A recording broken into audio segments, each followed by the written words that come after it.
Vine un cadru muzical la rugămintea lui Paris, frățiorul meu, să fie cu multă dragoste pentru scumpa lui prințesă, pentru Crina sărbătorita noastră, care urește la mulți ani, multă sănătate și numai fericire să-i dea bunul Dumnezeu.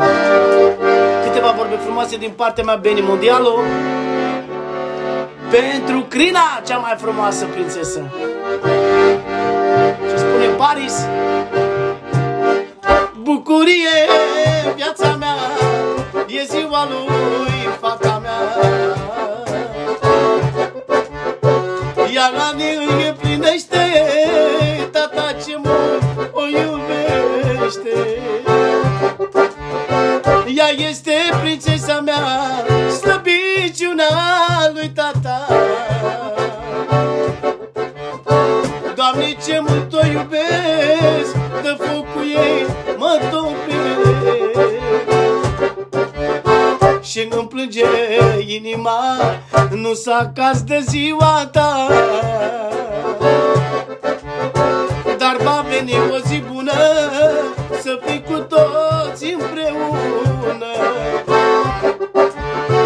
Ne desparte granița, eu sunt pe America.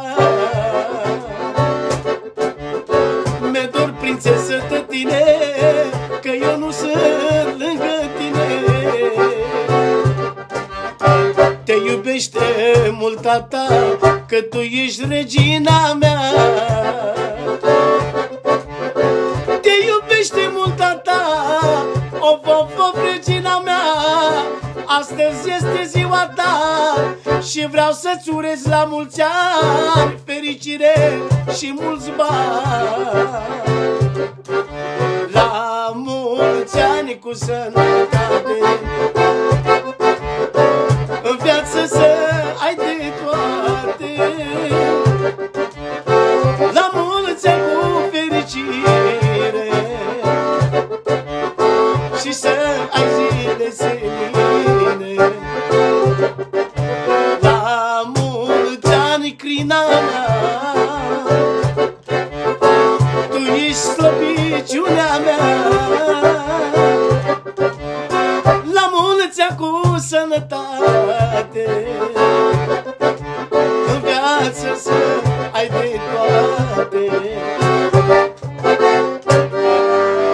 La mulți ani, Crina!